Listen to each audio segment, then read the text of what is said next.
Benvenuti ad un nuovo appuntamento con Momento Sport del lunedì, che apriamo parlando di calcio e andiamo subito a vedere il risultato in Lega Pro per la Virtus Entella, che pareggia a reti inviolate al Comunale con la Robur Siena nella 32esima giornata del campionato. I chiavaresi hanno fatto l'impossibile, sfoderando l'ennesima prova di carattere abbinata alla tecnica. Un po' di delusione quindi a fine gara per un solo punto incassato. Biancocelesti che già domenica mattina tuttavia sono tornati in campo per prepararsi alla prossima sfida di campionato, che li vedrà protagonisti martedì sera alle 20:30 al Comunale con la Lucchese. Le interviste.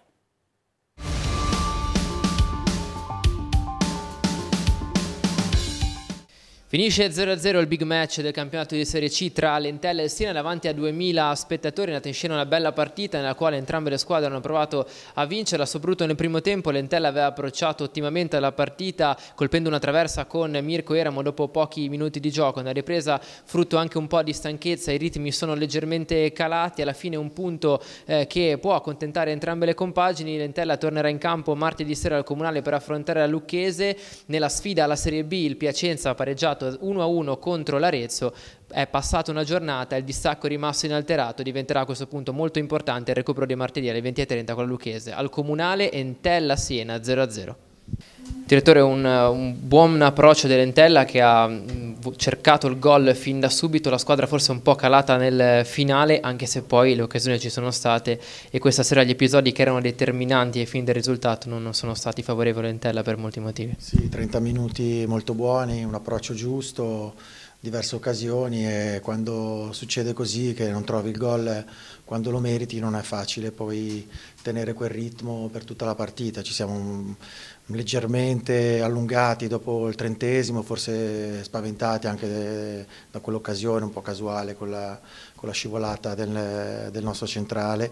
Ci siamo un po' allungati, siamo stati bravi nel secondo tempo a ricompattarci e a giocare un buon secondo tempo e finire all'attacco, e quindi meritando assolutamente la vittoria. Oggi la squadra ha fatto un'ottima partita per 60-70 minuti, ha dominato il campo, ha sempre cercato di giocare. È chiaro che gli spazi si erano ridotti e quindi in alcuni momenti c'è stata un po' di confusione, però secondo me la squadra ha giocato in maniera importante. Si vede che abbiamo un'identità, l'abbiamo voluta riconfermare oggi sul campo e non abbiamo mollato niente, non abbiamo cambiato niente rispetto al nostro atteggiamento classico, segno di grande personalità. Ti chiedo, alla luce dei risultati di oggi, quanto diventa importante la gara di martedì, e poi questa sera c'erano 2000 persone allo stadio, quante devono essere per la sfida di martedì, che assumerà una valenza davvero molto molto importante? Sì, stasera c'è stata una buona risposta del pubblico, che oltre ad essere abbastanza numeroso è stato anche molto forte nell'aiutarci a ottenere il risultato. La società farà un'iniziativa per martedì, la gradinata sarà €1, quindi un segnale importante per tutti i tifosi di Chiavari, del Tigullio, per starci vicino, perché è una gara fondamentale per il nostro futuro e il nostro destino, e sarà una gara difficilissima da preparare, perché stasera sono state consumate tante energie.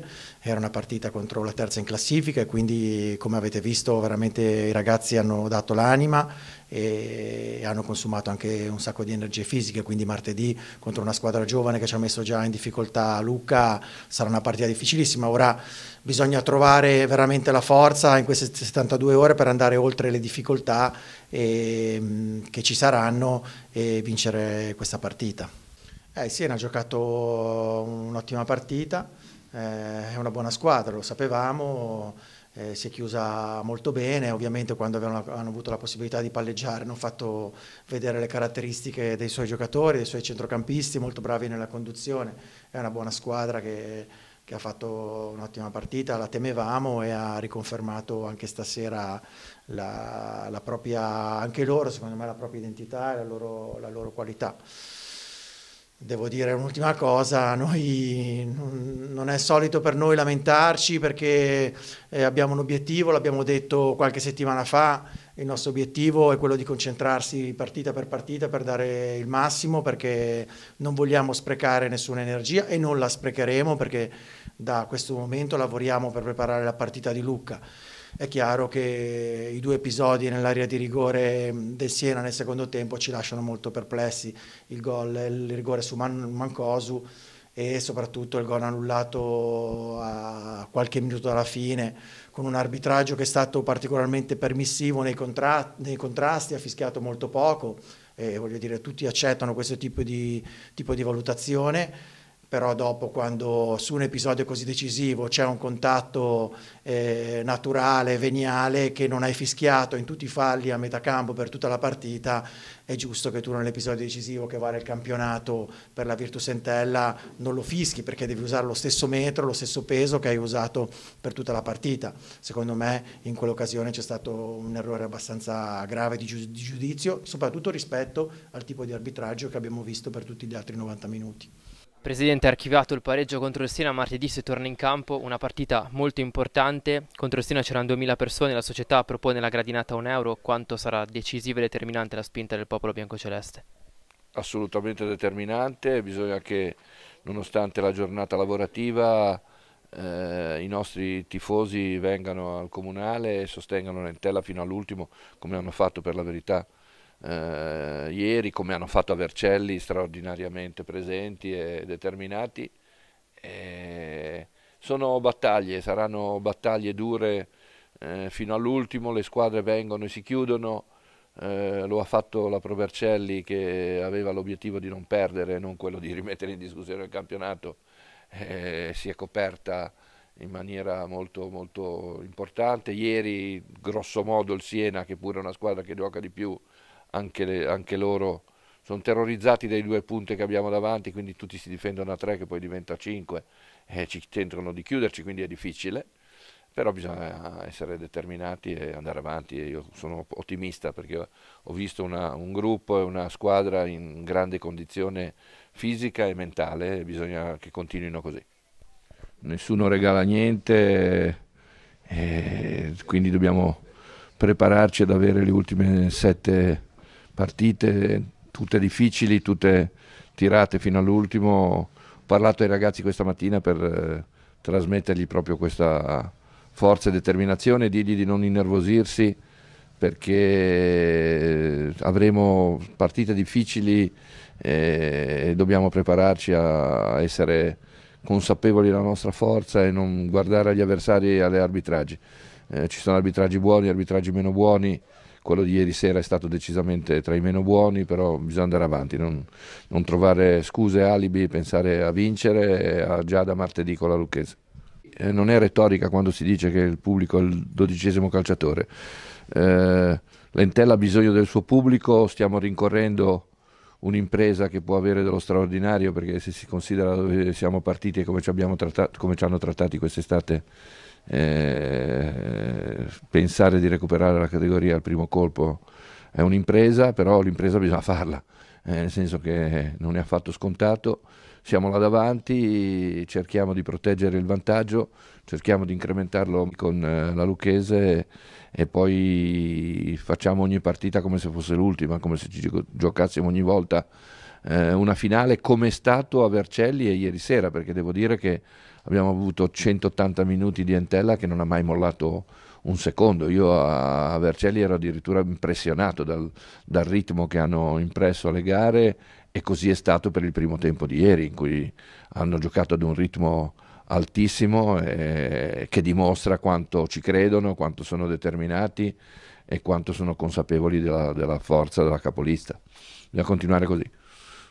E passiamo ora al campionato di Serie D, 2 pareggi per le Tigulline del girone A, hanno pareggiato 1-1 sia la Lavagnese sia il Sestri Levante. Nel dettaglio la Lavagnese va in svantaggio sul campo del Ligorna con una rete al 18° del primo tempo di Chiarabini, il pareggio arriva al 18° del secondo tempo e porta la firma di Casagrande. Pareggio 1-1 anche per il Sestri Levante, che al Sivori ospita il Milano City, Corsari in vantaggio con Croci al 5° minuto di gioco. Sono stati raggiunti dagli avversari al 21° del secondo tempo con una rete di Neto Pereira. In classifica la Lavagnese a 36 punti, il Sestri Levante a 35. Nel prossimo turno i bianconeri ospiteranno la Folgore Caratese, mentre il Sestri Levante giocherà in trasferta sul campo del Ligorna.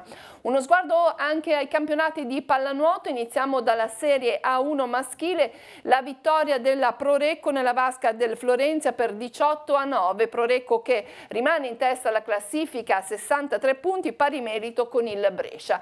In Serie A2 maschile, prova di riscatto per il Lavagna 90 che nella vasca del Crociera Stadium batte i padroni di casa per 8-6, sconfitta invece per il Camogli battuto in trasferta dalla Reale Muta Torino per 12-11.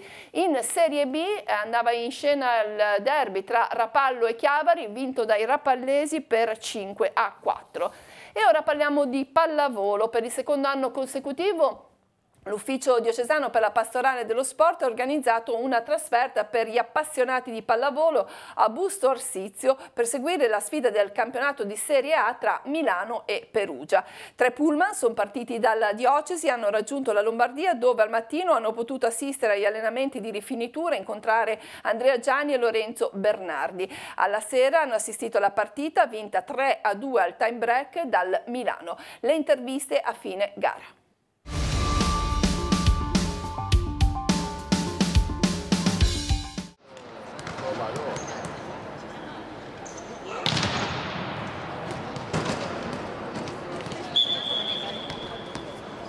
Siamo entrati al palazzetto, è ancora mattina, stanno facendo gli allenamenti, il riscaldamento, vediamo alle spalle il Perugia, facciamo gli onori di casa, abbiamo il presidente del Milano e il direttore generale del Volley Perugia. Presidente, oggi ospitate il Perugia prima della classe. Beh, intanto è un grandissimo piacere essere qua ed essere arrivati al campionato che abbiamo fatto. Noi abbiamo costruito con i mezzi che avevamo una squadra, abbiamo puntato molto all'aspetto umano, cioè l'allenatore, che è la cosa che conta, e aver avuto Giangio con noi, Andrea Gianni, è stata una cosa straordinaria. Abbiamo una squadra che è la seconda più giovane del campionato, siamo tra il quarto e il quinto posto e mi auguro di esserlo anche stasera dopo questa partita, e sono onorato di avere visto un incontro di avere questo incontro con Perugia, che sono, al di là di essere la prima squadra, campioni d'Italia, meravigliosi, sono anche degli amici da sempre, e quindi questo è ancora di più il valore del nostro sport. Ecco, molto bello anche questo incontro, massima sportività a qualche ora della partita. E Perugia cosa dice? Uno squadrone. Beh, noi sarei bugiardo se non dicessi che abbiamo fatto fino adesso una bella stagione, anche contando che dopo l'anno scorso che avevamo vinto tutto abbiamo cambiato più del 60% della squadra, quindi va a merito dei ragazzi, dello staff tecnico, hanno fatto un lavoro eccellente, abbiamo vinto la regular season, stasera giochiamo contro una gran bella squadra che tra l'altro si è rinforzata prendendo un gran bel giocatore come Ceboli, quindi segno che spingeranno molto. Penso che sia una partita godibilissima da vedere, vinchi il migliore. Devo dire che Milano è sempre una squadra fastidiosa in qualsiasi ambito, nel senso che ha giocatori importanti, il presidente ha detto giovani ma sono anche molto bravi.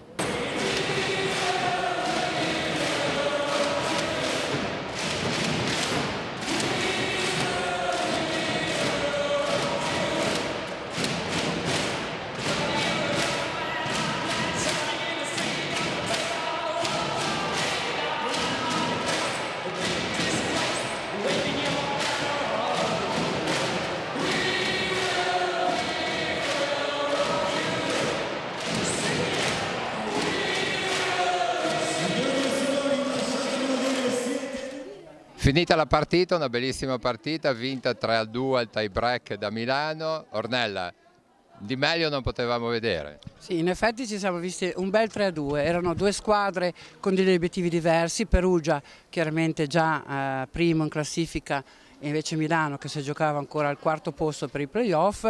Direi che ci sta tutto. Perugia non ha mollato niente, Milano però ci ha creduto di più. Direi che abbiamo visto delle cose stratosferiche, penso che sia stata una giornata stancante, però dai, veramente bella. Ritornando alla partita, cosa ti porti come tattica, secondo me dove è stata secondo te la chiave della partita? Ma io intanto mi porto dietro questo, che vedi fare delle cose stratosferiche con una naturalezza incredibile, che le rendono quasi semplici, no? Per loro sembra tutto semplice. Io guardo questi gesti tecnici, questi salti che li fanno veramente in maniera molto naturale e semplice. Non è così, perché dietro c'è lavoro, dietro c'è tecnica, dietro c'è fisico, eccetera. Quindi io mi porto sempre dietro questo, vedo volentieri le partite direttamente proprio per questo.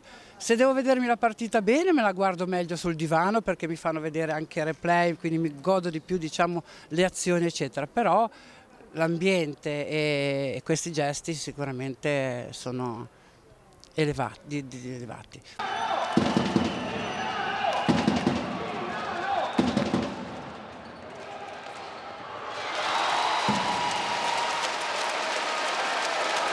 Salutiamo Don Paolo, che è l'organizzatore, o meglio l'ideatore, dall'ufficio sport della diocesi. Don Paolo, sei contento di questa giornata? Assolutamente sì, è stata una bella iniziativa. Intanto ringraziamo tutte le società che ci hanno dato una mano a organizzarla, perché da soli non potremo farcela, cioè possiamo avere anche una bella idea, ma le società fanno rete e così tutti insieme diventa poi un evento condiviso con le società. Sono contento soprattutto perché regaliamo a questi ragazzi una giornata di sport, di vedere delle squadre di alto livello che magari nel nostro territorio in questo momento non ci sono, anche se in passato le abbiamo avuto, e poi possono stare anche un po', passare una giornata un po' insieme, fare un po', come dire, gruppo, comunità, anche con le altre squadre che magari sono abituati più a giocare contro invece che magari condividere qualcosa insieme. Anche perché possiamo dirlo che la Chiesa non è contro lo sport. Ma assolutamente no, anzi la Chiesa riconosce il valore educativo che ha lo sport nella forma ludica, ha quei valori che il Vangelo professa e che nello sport vengono applicati. Certo, sta anche a noi come li passiamo e come li insegniamo. Lo sport da solo non passa il valore, ma ce li ha e noi dobbiamo farli emergere.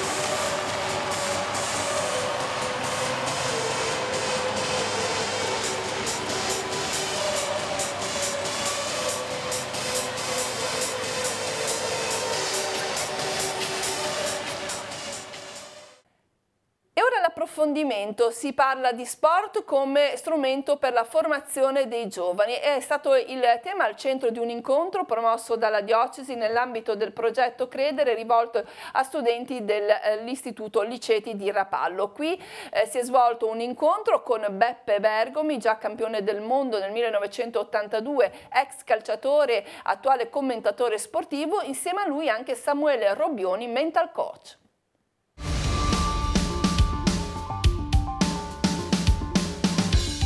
Samuele Robbioni, mental coach, praticamente per farci capire cosa significa questa professione.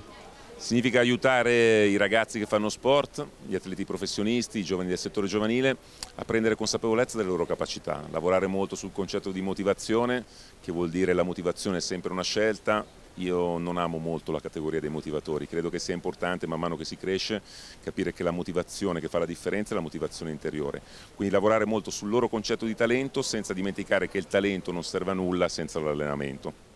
Quindi molto credere nella fiducia in se stessi, che forse è un aspetto che oggi i ragazzi fanno fatica a far emergere, e anche, come dicevi, un aspetto dell'impegno, non basta il talento. Assolutamente, io credo che nello sport occorra più coraggio nel fidarci dei giovani, nel lanciarli, nel farli mettere in discussione. Quando un allenatore, quando un coach, che sia di basket, di calcio, di rugby, mi chiede: questo giocatore secondo te è pronto per fare il salto nel settore giovanile? Io dico sempre: guarda mister, stai sbagliando persona, questa domanda non la devi fare a me, ma la devi fare al ragazzo che tu hai scelto. Come fa un ragazzo a non montarsi la testa una volta che arriva magari a successi importanti in giovane età? E lì facciamo molto noi adulti, fa molto la famiglia, fanno molto i genitori. Tante volte si incolpano i procuratori, ma la vera differenza nasce nel quotidiano, quindi la scuola, la famiglia, l'oratorio, i mister, le persone significative che ti stanno attorno. Il messaggio più bello da dare ai giocatori e agli atleti che diventano professionisti è quello di ragionare sul loro obiettivo, quindi è molto più importante il valore che tu dai all'obiettivo dell'obiettivo stesso. Beppe Bergomi a Rapallo, la bellezza di incontrare i ragazzi in questi momenti.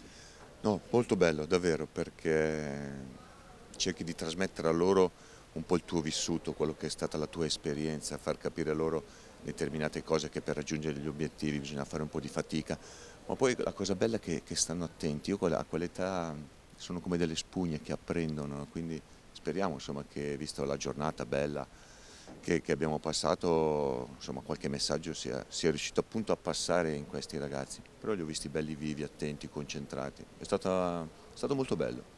Si è parlato di scelte, si è parlato di credere in qualcosa, insomma tutti messaggi che si ritrovano un po' in quello che è stato il tuo vissuto, che si racconta poi in un libro che è uscito l'anno scorso.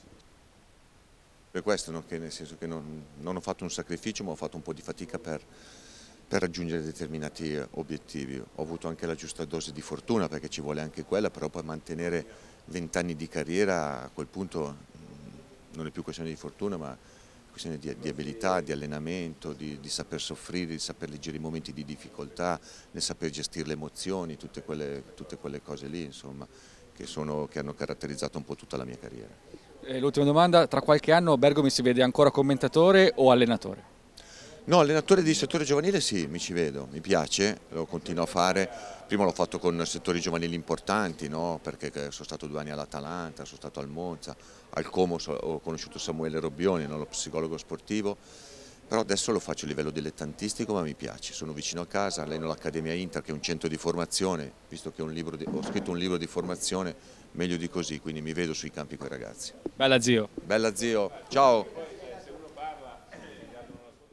Con questo servizio si conclude la rubrica Momento Sport per il lunedì, appuntamento come sempre nel fine settimana per tutte le anticipazioni dei campionati. Grazie dell'ascolto e buon proseguimento.